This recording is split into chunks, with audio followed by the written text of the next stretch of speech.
What is going on, Phantom Army? It's your boy Phantom Stilts, and welcome back, guys, once again to a brand new class setup video for Modern Warfare 2. I've been loving the hell out of this game. Most of the weapons I can see are very, very viable inside of Warzone and both multiplayer.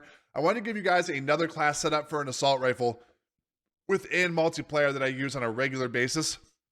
So I want to show it to you. It's actually the TAQ-56. I think this is one of the most OP assault rifles with respect to the Cast-Off 74U. I think this is one that is probably next in line, if not number 3 in my tier list as far as assault rifles go.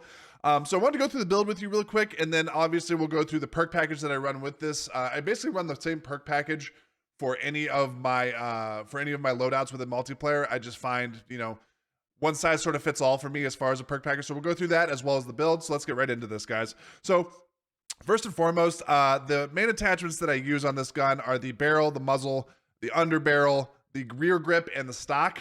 With most of my assault rifle classes, at least with assault rifles, I don't really mess with anything other than those 5. Sometimes I'll mess with the ammunition. It just sort of depends on the weapon and what it sort of does for me in that respect. With respect to, you know, what ammunition I use on the build. Let's get right into this. So the 17.5 Tundra Pro Barrel is what I use for the barrel selection on this gun. Again, all of these attachments are base attachments. I have not done any tuning to the attachments to make them a little bit better. I can make a separate video on that if you guys want to know what I use for tuning. So like I said, the 17.5 Tundra Pro Barrel, that's what we use. It gives us a bunch of damage range, hip fire accuracy, and bullet velocity. The bullet velocity and damage range are really going to help you in long range fights because the bullet's going to travel a little bit faster than it would if you didn't have this attachment on. I really like to go for damage. I don't really worry too much about the handling and the mobility and stuff like that. What I'm really focused on in most of these builds is to give you guys more recoil control, more accuracy firing from both long and short range, as well as your fire rate and your damage range, as well as the damage itself of the weapon. So that's sort of what we're focusing on to get you the most bang for your buck for any of the weapons we do on this channel for a class setup, just as a big generalization. So that's what we have for the barrel. On the muzzle side of things, I'm rocking, again, the Echoless 80. I think this is by far one of the best attachments you can put on a weapon if it's available for that weapon class, because it does a bunch of stuff for you. So it gives you that sound suppression, that bullet velocity, the damage range, and recoil smoothness. So all of it gives you 4 of some of the best attributes of a attachment in this game. Who wouldn't want more damage? Who wouldn't want to be heard on the map with the sound suppression? Damage range, you can hit somebody from near or far and it's going to do damage, significant damage, as well as the recoil smoothness. So I'm firing silently farther with less recoil. Who wouldn't want that on their gun, right? So that's the muzzle that I use for this guy. The underbarrel that I use is the Hellscream 40mm. So as you can see, the damage range on this gun, it's a grenade launcher, it's a noob tube, but I don't really use it. So if you wanted to go with something that gives you just significant damage range, I would probably go with either the VX Pineapple one, or I would go with the TAQ Ripper. So if you're not going to use the noob tube, obviously it has more damage range because it's a noob tube. But if you're going to use it just as a straight assault rifle, I would tack on the TAQ Ripper 56.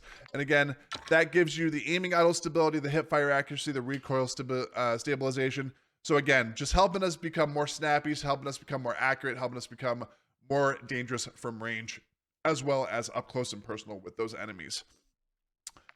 So as far as the rear grip is concerned, we use the FSS Combat Grip.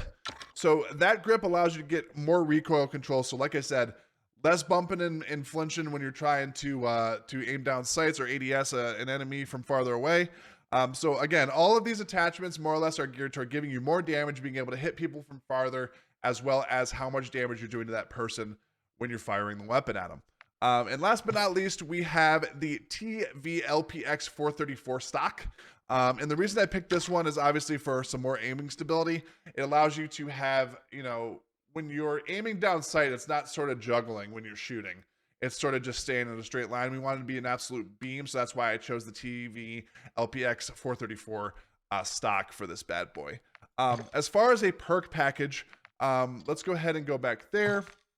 So as far as a perk package, again, I'm running that scavenger so I can run around the map even if I'm on a 5, 10, 15 kill streak. I'm still picking up ammo. I'm not worried about switching weapons. We have the tracker, which I think is probably the most broken navigation tool in the game. It allows you to see those enemies as they're running across the map. The white footsteps means they're very far from you. The red footsteps means they're right on your butt. Fast hands I run in almost every single class I make for you guys. I think fast hands is a very underutilized bonus perk. So if you're trying to reload really, really fast, say you're one like me that's habitual for after they kill somebody, they quickly reload and then they're ready for the next fight. Fast hands is one of the best perks I can say in this game if you're one of those type of players that sort of likes to push the envelope and be a little bit more assault driven when you're playing in multiplayer. And last but not least, the Ghost. I think it's the most OP perk in the game as far as an ultimate perk. Who wouldn't not want to be seen, I guess I should say, be undetectable by UAVs, portable radars, and heartbeat sensors. Basically, you're a ghost on the map, aka Ghost. So that's my setup, guys, for the TAQ-56.